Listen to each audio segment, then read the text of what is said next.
Hello नमस्ते, मेरा नाम शशांक त्रिवेदी है और ये जियोमॉर्फोलॉजी सीरीज़ का 22वां वीडियो है। आज का हमारा शीर्षक है कॉन्सेप्ट्स ऑफ जियोमॉर्फोलॉजी, बहुआकृतिक संकल्पनाएं। इस वीडियो में जो स्लाइड्स प्रस्तुत की गई हैं उनकी लिंक डिस्क्रिप्शन में है, आप जाके उसे पढ़ सकते हैं दोबारा से। तो जो आज का ये टॉपिक है ये असल में थोड़ा सा दार्शनिक है।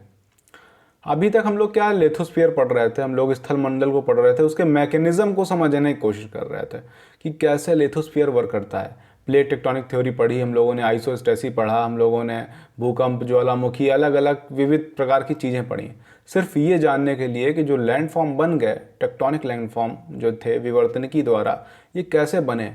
ज़मीन का जो अपना मैकेनिज़्म है पृथ्वी का कैसे काम करता है, कैसे अपर्दन होता है, कैसे निक्षेपण होता है। हम लोगों ने डेनोडेशन प्रोसेस को समझा, मास वेस्टिंग को भी समझा। हम लोगों ने असल में हर वो चीज़ को समझा जो पृथ्वी की सतह को प्रभावित करती है। लेकिन अब इनका जो प्रभाव है वो कैसे लैंडफॉर्म डेवलपमेंट पे पड़ता है। कौन से लैंडफॉर्म? वो लैंडफॉर्म जो अपर्दन या निक्षेपण से बनते हैं। उदाहरण के तौर पे जब हम लोग कई बार पृथ्वी को देखते हैं तो हमें पर्वत पठार मैदान दिखाई पड़ते हैं। हम लोगों के अंदर ये आश्चर्य आता है कि ये पर्वत कैसे बना होगा। ये सारी चीज़ें हम लोगों ने पढ़ी, लिथोस्फीयर जो बाकी जो थ्योरीज़ हैं। लेकिन कई बार क्या होता है कि पहाड़ों के अंदर भी बहुत सारी चीज़ें होती हैं, है ना। बहुत सी छोटी मोटी स्ट्रक्चर बनते हैं, छोटे बड़े, या फिर ज़मीन में मैदानों में बहुत सारे स्ट्रक्चर बनते हैं, बड़े बड़े डेल्टा बन जाते हैं, है ना। बड़े बड़े केम, एस्कर, बहुत सारी चीज़ें ऐसी बनती हैं जो देख के लगता है कि इसे भगवान ने या प्रकृति ने कैसे बनाया होगा। अब हम लोगों का कंसर्न उन चीज़ों से हो रहा है, इसीलिए अब हम लोग उसको पढ़ने की दिशा में बढ़ रहे हैं। असल में वही मॉर्फोलॉजी है, वही भू आकृति विज्ञान है। तो अब उसके चरण में हम लोग प्रवेश कर रहे हैं। तो सबसे पहले हम लोग जानेंगे कॉन्सेप्ट क्या है। जो भू आकृति विज्ञान है उसमें कौन कौन से कॉन्सेप्ट दिए गए हैं। अब असल में क्या है, कॉन्सेप्ट क्या होता है? कॉन्सेप्ट होता है एक विचार, एक वैज्ञानिक विचार होता है, जो एक इमेज होती है। किसी भी चीज़ को सोचने के लिए हम लोग क्या एक इमेज बना लेते हैं, अपने दिमाग में बनाते हैं। तो वो जितनी ज़्यादा सही होगी, हमारा कॉन्सेप्ट जितना सही होगा किसी चीज़ को समझने के लिए, हम उसे उतनी बेहतर तरीके से समझ पाएंगे। तो जो जो मॉर्फोलॉजी कॉन्सेप्ट हैं ये असल में ये नहीं है कि 2 4 5 साल में बन के तैयार हो गए हों। इनको बनने में सैकड़ों साल लगे। अलग अलग बड़े बड़े जियोलॉजिस्ट आए, उन्होंने अपने एक्सपीरियंस दिए, खोजें की, तब उन्होंने नए कॉन्सेप्ट्स का निर्माण किया। और इसके बाद करीब करीब 10 कॉन्सेप्ट निकल के आए जो हम लोग मॉर्फोलॉजी में पढ़ते हैं, जिनकी शुरुआत मॉर्फोलॉजी पढ़ने के समय हम उन कॉन्सेप्ट को पढ़ते हैं, जिससे क्या कि हम लोग एक इमेज बना पाएँ कि रियल में हो क्या रहा है। तभी जाके हम लोग आगे के जो प्रोसेस हैं उनको आसानी से समझ पाते हैं। तो अब ये हो गया मेरा इंट्रोडक्शन इस टॉपिक को लेके आपके लिए। अब हम लोग इस इजी से टॉपिक को समझने की कोशिश करते हैं। दार्शनिक है, आपको अच्छा लगेगा पढ़ने में अगर थोड़ा सा फिलोसफिकल माइंड है आपका। तो कॉन्सेप्ट क्या होता है हम लोग ये समझते हैं। Concepts are defined as abstract ideas और general notions that occurs in the mind in speech और थॉट, है ना। कॉन्सेप्ट वो सारे आइडिया हैं जो एक मतलब एक इमेज है। जैसा मैंने आपको एक्सप्लेन किया कॉन्सेप्ट के बारे में, ये असल में उसी का एक इंग्लिश में परिभाषा है, आपको सरल भाषा में समझाने के लिए या फिर एग्ज़ाम में लिखने के लिए अगर आता है ऐसा कुछ। They are understood to be the fundamental building blocks of thought and belief, है ना। कोई भी चीज़ को समझने के लिए हम लोग एक इमेज तैयार करते हैं अपने दिमाग में, वही कॉन्सेप्ट है। सरल भाषा में कॉन्सेप्ट का मतलब ये है, they play an important role in all aspect of cognition. बहुत महत्वपूर्ण भूमिका निभाते हैं हमारे संज्ञानात्मकता को बढ़ाने में, कॉग्निशन को बढ़ाने में, हमारे ज्ञान को या किसी चीज़ के लिए हमारी समझ को बढ़ाने में। तो ये हो गया कॉन्सेप्ट। और 2 बेसिक फिलॉसफीज़ हैं मॉर्फोलॉजी में, या फिर 2 बेसिक फिलॉसफी हैं ये लिथोस्फीयर में, ज्योग्राफी में, है ना। कि कौन कौन सी फिलॉसफी किस बारे में, कि लैंडफॉर्म बने कैसे, ज़मीन की उत्पत्ति कैसे हुई। असल में ये इसके लिए 2 बेसिक जो है मूलभूत दर्शन है। एक है कैटास्ट्रोफिज्म का दर्शन है और दूसरा है यूनिफॉर्मिटेरियनिज्म का दर्शन है। कैटास्ट्रोफिज्म को बोलते हैं आकस्मिकवाद। ये बोलता है कि लैंडस्केप फॉर्म सडनली, दुनिया में जो भी बना है अचानक से बना है। करीब 500 साल पहले यही विचार प्रस्तुत था और हजारों साल तक, सैकड़ों साल तक ये विचार बना रहा कि दुनिया में जो कुछ बना है अचानक से बना है और तब से बना हुआ है। लेकिन फिर क्या है कि बड़े बड़े बाद में और जियोलॉजिस्ट आए, भूगर्भ शास्त्री और विद्वान आए, जिनमें से जैसे जेम्स हटन अवतरित हुए 17वीं 18वीं सदी में, और उसके जो बाद उनके जो है प्लेफेयर आए है ना, लेयल आए, तो उन्होंने जो है एक विचार को प्रस्तुत किया, उसको बोलते हैं यूनिफॉर्मिटेरिज्म, इसको बोलते हैं एक रूपता का विचार। इस विचार ये बोलता है विचार बाद में करीब आज से 5 साल पहले जो शुरू हुआ नया विचार, कि दुनिया में जो कुछ बना वो अचानक नहीं बना है, सब कुछ का एक प्रोसेस है, धीरे धीरे चीज़ें बन रही हैं, बिगड़ रही हैं, लेकिन जो कुछ आज है वो कल भी था और कल भी रहेगा। Present is the key of past. अगर आपको भूतकाल जानना है तो अपने आज को जान लो, आपका आज जैसा होगा वैसा ही आपका कल रहा होगा। No vestige of a beginning, no prospect of an end. क्या शुरुआत किसी को नहीं पता है, ना किसी को पता है अंत क्या होगा, लेकिन जो आज है उससे हम लोग ये कल्पना लगा सकते हैं कि कल क्या रहा होगा। मतलब ये है कि जो भी प्रोसेस अप्लाई हो रहा है, दुनिया जैसे चल रही है भूतकाल में भी वैसी ही चलती थी। हो सकता है कि उनकी चीज़ों को घटने की जो गति थी वो हो सकता है आज से तेज हो या आज से धीमी हो, लेकिन घटनाएं कुछ ऐसी ही घटा करती थीं। ये होता है एक रूपतावाद का सिद्धांत। तो ये 2 बेसिक फिलॉसफीज़ हैं ज्योग्राफी में। ये पुरानी फिलॉसफी है जो 500 साल पहले चलती थी, और ये जो है नई फिलॉसफी है जो अभी भी चलती है। तो ये हम लोगों ने फिलॉसफी को समझ लिया क्योंकि इन्हें समझना ज़रूरी होता है, 2 एग्ज़ाम में भी आता है। अब हम लोग जियोमॉर्फोलॉजी पे उतरते हैं, कॉन्सेप्ट ऑफ फिलॉसफी के बाद ज्योग्राफी की। मॉर्फोलॉजी क्या होता है? The word geomorphology comes from the Greek roots geo, morpho and logos. Geo मतलब अर्थ, मॉर्फो मतलब फॉर्म्स, एंड लोगस मतलब स्टडी। पृथ्वी के फॉर्म की स्टडी, जो पृथ्वी पर लैंडस्केप है उसकी स्टडी करना ही जियोमॉर्फोलॉजी है। हम लोग समझते हैं, लेकिन चूंकि अब दिया जाता है हम लोगों को जो है परिभाषा हम लोग देते हैं समझने के लिए, क्योंकि हम लोग स्पेशली टॉपिक ही इसी बात के लिए पढ़ रहे हैं। हम लोग धीरे धीरे मॉर्फोलॉजी में असल में प्रवेश कर गए हैं, और आज से ही प्रवेश कर गए हैं। प्रवेश तो हम लोग काफ़ी दिन पहले पढ़ गए थे, लेकिन वो संक्रमण था। अब हम लोग शुद्ध रूप से मॉर्फोलॉजी पढ़ रहे हैं आज से।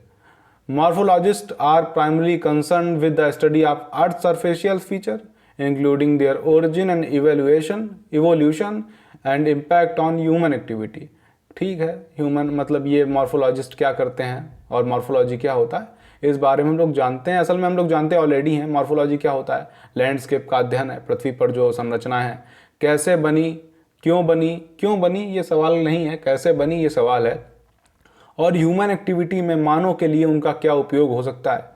तो हम लोग मानव को केंद्र बनाकर भी उनका अध्ययन करते हैं किसी भी स्ट्रक्चर का, है ना।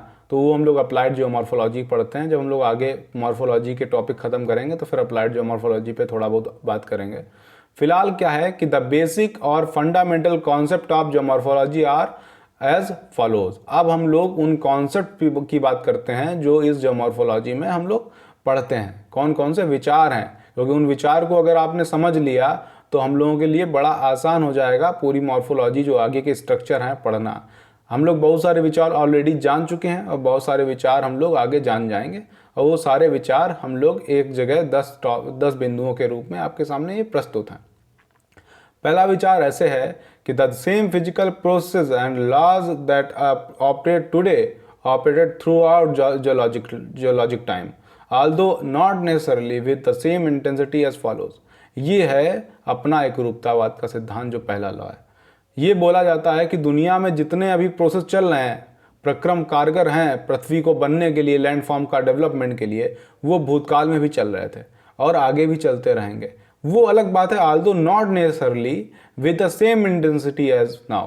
ज़रूरी नहीं है कि जो भूतकाल में जो अभी जो इंटेंसिटी प्रक्रम है, प्रक्रम का मतलब ये है कि हवा, पानी, नदियों को पानी को बहा रहा है, भूकंप आता है, ज़मीन हिलती है, प्लेट टेक्टोनिक होती है, प्लेट मूवमेंट होता है, सुनामी आती है। ये सारी क्रियाएं भूतकाल में भी एक्टिव थी जैसे आज एक्टिव हैं, और इन्हीं के द्वारा लैंडस्केप बनते हैं, है ना। कुछ टेक्टोनिक बनते हैं, कुछ स्ट्रक्चरल बनते हैं। तो ये जो लैंडस्केप का डेवलपमेंट है ये पहले भी हो रहा था, आज भी हो रहा है। अब वो अलग बात है कि उनकी जो स्पीड है उनमें अंतर हो सकता है। वो तब हो सकता है किसी कुछ टाइम जियोलॉजिकल पीरियड का ऐसा टाइम हुआ हो इतिहास का कि बहुत ज़्यादा हुड़दंग मचा हो, बहुत ज़्यादा गति से मूवमेंट हुआ हो, और बहुत सारा टाइम ऐसा हुआ जिसको स्थिरता काल बोलते हैं कि मूवमेंट धीरे धीरे हुआ। ये सारी बातें हम लोग geological history of the earth में समझ चुके हैं। तो ये हो गया पहला बिंदु। दूसरा बिंदु ये है, दूसरा concept, geologic structure is the dominant control factor in the evolution of landform and is reflected in them. भाई कोई भी लैंडफॉर्म का निर्माण होगा, कोई भी पृथ्वी पर ज़मीन का निर्माण होगा, उसके पीछे बहुत बड़ा कारण होगा उस ज़मीन के स्ट्रक्चर का, उस चट्टान की संरचना क्या है। हम लोग चट्टानों को पढ़ चुके हैं, है ना, हम लोगों ने ग्रेनाइट, बसाल्ट, गैब्रोनीज, बहुत सारी चट्टानों के बारे में पढ़ा। सबकी अलग अलग मजबूती होती है। असल में क्या होता है, चट्टान में दो चीज़ें महत्व रखती हैं, एक होती है परमेबिलिटी और एक होती है पोरोसिटी। परमेबिलिटी मतलब होता है पारगम्यता, पोरोसिटी मतलब संरंध्रता। अब क्या होता है कि अगर पानी, नदी अगर चट्टान को पार कर जाता है, चट्टान के अंदर नहीं रहता है, तो हम लोग बोलेंगे कि भाई इसकी जो है परमेबिलिटी अच्छी है, इसकी जो है पारगम्यता अच्छी है, इसमें पानी रुकता नहीं है, पानी बह जाता है। लेकिन अगर उसमें चट्टान में मान लो छोटे छोटे छेद हैं, पोटर्स हैं और उसके अंदर पानी रुक जाता है, तो हम लोग बोलते हैं ये जो है पोरोसिटी इसकी भी अच्छी है, इसकी पोरोसिटी अच्छी है, मतलब इसमें सरंध्रता अच्छी है और कोई भी आइटम होता है पानी वो अंदर बढ़ जाता है। उदाहरण के तौर पे कई बार क्या होता है कि आप क्ले को देख लीजिए, मिट्टी को देख लीजिए, क्ले होती है, उसमें पानी भर जाता है ना, आप डालेंगे तो वो कीचड़ जैसा हो जाती है, तो हम लोग बोलेंगे इसकी पोरोसिटी बढ़िया है। लेकिन कुछ जैसे चट्टानें होती है, जैसे ग्रेनाइट या कोई और चट्टान, उस पर पानी रुकता नहीं, बह जाता है, तो हम लोग बोलते हैं उसकी परमेबिलिटी अच्छी है। तो जिस चट्टान की परमेबिलिटी अच्छी होती है उसकी पोरोसिटी खराब होती है, जिसकी पोरोसिटी अच्छी होती है उसकी परमेबिलिटी खराब होती है। तो जिसकी परमेबिलिटी अच्छी होती है, जिसमें पारगम्यता अच्छी होती है, उसका अपरदन धीरे धीरे होता है। क्यों? क्योंकि उस पर पानी रुकता नहीं है, और जब पानी रुकेगा नहीं तो चट्टानें कमज़ोर नहीं होंगी, उनमें बीच में संधियाँ कमज़ोर नहीं होंगी, तो चट्टान देर में टूटेगी, वेदरिंग देर में होगी। हम लोगों ने वेदरिंग, इरोजन, वांस वेस्टिंग में ये सारी चीज़ों को समझ लिया स्पेसिफिक तरीके से, तो हम लोग इतना डिटेल में जाने की ज़रूरत नहीं है। तो बस मैटर ये करता है कि जो स्ट्रक्चर है, चट्टान मजबूत है कि कमज़ोर है, वही तो मैटर करेगा। तो जो लैंडफॉर्म डेवलपमेंट होता है उस पर बहुत महत्व रखता है उस चट्टान की संरचना। चट्टान की संरचना ही डिफाइन करती है लैंडफॉर्म किस प्रकार से रिफ्लेक्ट होगा, ठीक है ना। तो ये हो गया दूसरा कॉन्सेप्ट। तीसरा concept, an appreciation of world climate is necessary to a proper understanding of varying importance of the different geomorphic process. भाई क्लाइमेट बहुत मैटर करता है, हम लोग क्लाइमेट को समझ चुके हैं। अलग अलग क्लाइमेट में अलग अलग टाइप की वेदरिंग शुरू होती है, पक्षय होता है ना। कहीं ह्यूमिड है, शुष्क क्षेत्र है, कहीं पे एरिड, कहीं पे ह्यूमिड है ना, आर्द्र क्षेत्र है, कहीं पे ग्लेशियर का ठंडा टुंड्रा प्रदेश है। तो अलग अलग किस्म के अगर जलवायु होंगी तो अलग अलग किस्म के प्रक्रम काम करेंगे। प्रक्रम जैसे हवा, पानी, हिमानी, है ना, समुद्री तरंगें, ये सारी प्रक्रम हैं। तो ये सारे प्रक्रम अलग अलग इलाकों में काम करेंगे। भाई जहाँ पे समुद्र नहीं है, क्लाइमेटिक कंडीशन मान लो शुष्क है, वहाँ पे पानी नहीं होगा तो पानी तो काम नहीं करेगा, वहाँ पे तो काम करेगा सिर्फ जो है अपनी हवा। तो क्लाइमेट को समझना जरूरी है किसी भी किस्म के जियोलॉजी को जियोमॉर्फोलॉजी को समझने के लिए। पहले हम लोग ये समझें किसी भी जगह की मॉर्फोलॉजी को समझने से पहले कि वहाँ पे क्लाइमेट कैसा है, क्या ठंडा है या गर्म है। तो हम लोगों को ये आइडिया मिल जाता है ये कौन सा प्रक्रम, कौन सा प्रोसेस वहाँ पे काम कर रहा है जो लैंडफॉर्म को डेवलप करेगा। तो ये कॉन्सेप्ट हो गया आपका ये। अब अगला कॉन्सेप्ट क्या है, to a large degree of earth surface processes relief because the geomorphic processes operate at different rates. पिछले वीडियो में हम लोगों ने एक चीज़ जानी थी, क्या जाना था, हम लोगों ने स्ट्रक्चरल जियोमॉर्फोलॉजी में जाना था कि कैसे डिफरेंशियल इरोजन होता है, अवकलित अपरदन होता है। क्योंकि चट्टानें जो होती हैं, जो बेड रॉक्स होती हैं, सादी चट्टानें, उनमें अलग अलग संरचना होती है उनकी, कोई ठोस होती है, कोई मजबूत होती, कोई कमज़ोर सेल की होती है। तो उनमें अलग अलग अपरदन की गति होती है। तेज अपरदन होता है कि जो कमज़ोर होती हैं, और जो मजबूत होती हैं उनमें जल्दी मतलब देर में अपरदन होता है। तो उस कंडीशन पे क्या होता है कि डिफरेंशियल इरोजन से लैंडफॉर्म का जनरेशन होता है। तो दुनिया भर में जितने हमें लैंडफॉर्म दिखाई पड़ते हैं वो सिर्फ डिफरेंट जो है ऑपरेशन, जो प्रोसेस हुए हैं उनकी डिफरेंट गति से जो मतलब उन रेट से इरोजन होता है, डिफरेंट गति से उनमें मूवमेंट होता है, उस कारण से ही सारे लैंडफॉर्म का जनरेशन हुआ है, उसको बोलते हैं। क्योंकि अगर सारे लैंडफॉर्म, अगर सारी चट्टानें एक जैसी होंगी तो एक जैसा इरोजन होगा, एक जैसा जो है प्रोसेस अप्लाई होंगे। तो उनमें क्या है, पेनी प्लेन बन जाएगा, ऊबड़ खाबड़ ज़मीन बनेगी, नहीं तो लैंडफॉर्म होगा नहीं। तो ये कहीं ना कहीं स्ट्रक्चर से ही रिलेट करता है। तो एक ये हो गया आपका कॉन्सेप्ट। अगला कॉन्सेप्ट ये है, geomorphic process leaves their distinctive imprints upon landform and each geomorphic process developed its own characteristics assemblage of landforms. कहने का मतलब ये है कि जितने लैंडफॉर्म डेवलपमेंट हो रहा है उसमें जो प्रक्रम होता है, प्रोसेस, वो अपनी छाप छोड़ देता है। हम लोग ये बता सकते हैं कोई भी लैंडफॉर्म को देख के कि उसको कैसे बना होगा, क्या वो पानी से बना होगा, क्या वो हवा से बना होगा, या नदी से बना होगा। तो कैसे हम लोग पता लगा लेते हैं? कई बार क्या होता है कि मान लो समुद्र की जो किनारे जो इलाका होता है वहाँ पे लहरें काट देती हैं, और वहाँ पे जो चट्टान के टुकड़े जो बन के आते हैं उनको हम लोग कॉन्ग्लोमेरेट बोलते हैं।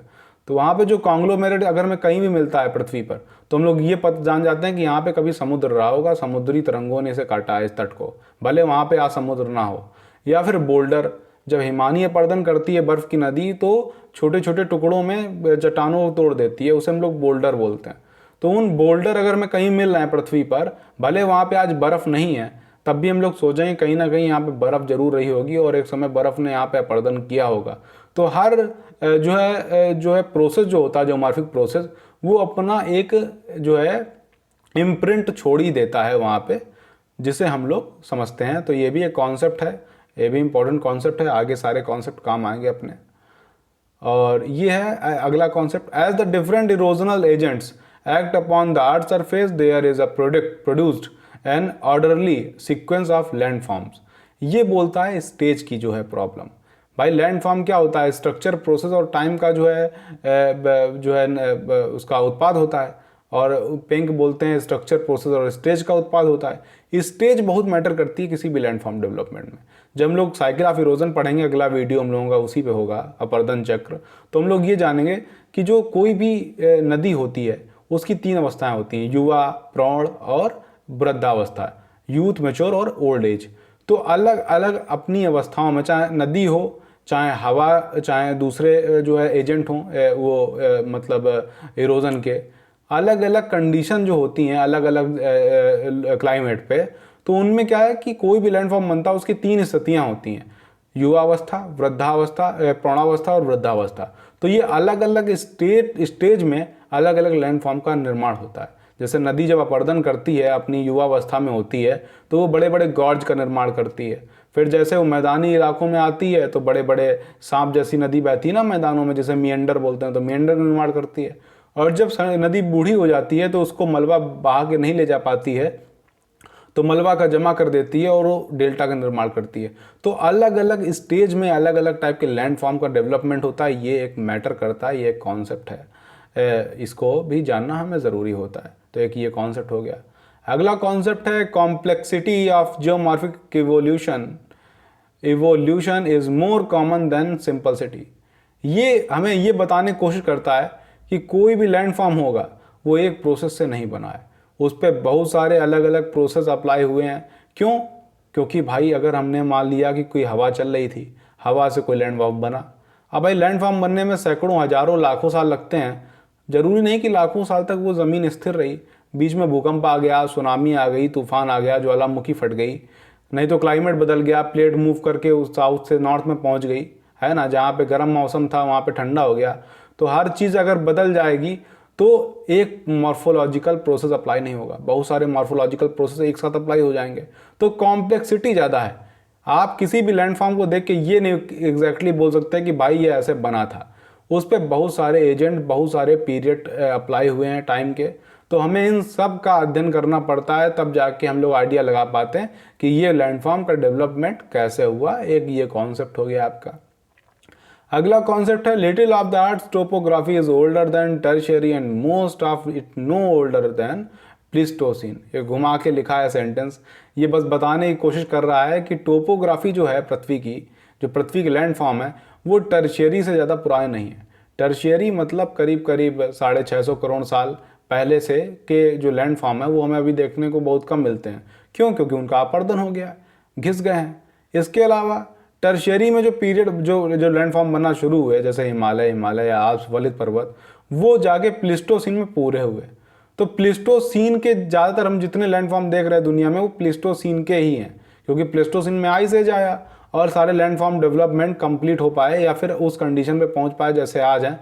तो टर्शियरी के पहले के तो लैंडफॉर्म में मिलते नहीं, बहुत कम मिलते हैं। अगर मिलते हैं तो रिलेक्ट मिलते हैं, अवशिष्ट, जैसे अपनी अरावली पर्वत 50 करोड़ साल पुराना है।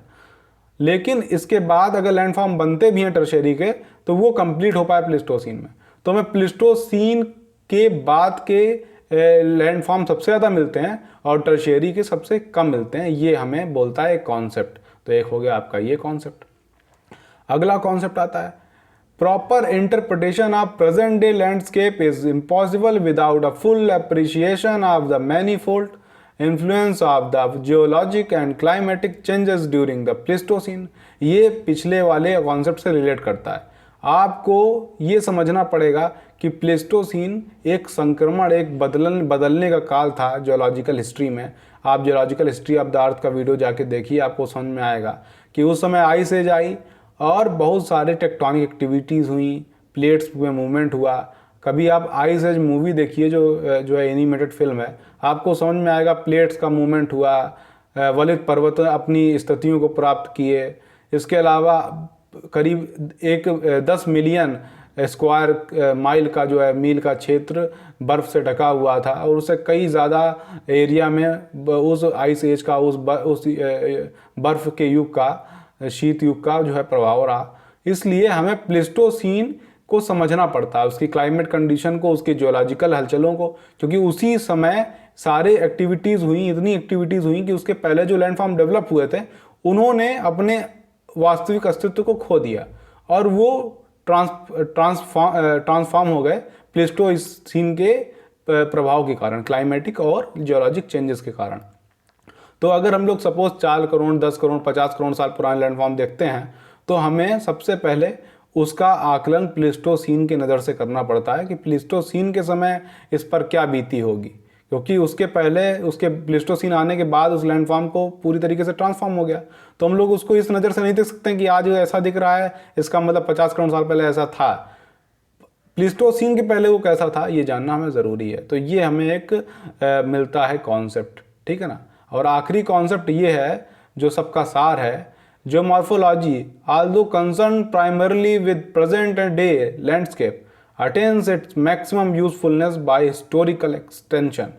ये हमें बस ये बताता है कि अगर हमें किसी भी लैंडफॉर्म को समझना है, वो अलग बात है कि हम जियोमॉर्फोलॉजी का कंसर्न, चिंता इसी बात से है कि प्रेजेंट डे का लैंडफॉर्म कैसा है, इसे समझना जरूरी है। हमारा काम क्या है, आज कोई चीज़ कैसी है उसे जानना जरूरी है, लेकिन अगर हमें उसे जानना है तो हमें उसके भूतकालिक स्थितियों को जानना ज़रूरी है। हमें बिना उसको जाने हम लोग ये पता नहीं लगा सकते हैं कि वो लैंडफॉर्म आज ऐसा क्यों है, ठीक है ना, और कल वो कैसा होगा। अगर उसे ये समझना है तो हमें भूतकाल समझना पड़ेगा उसका।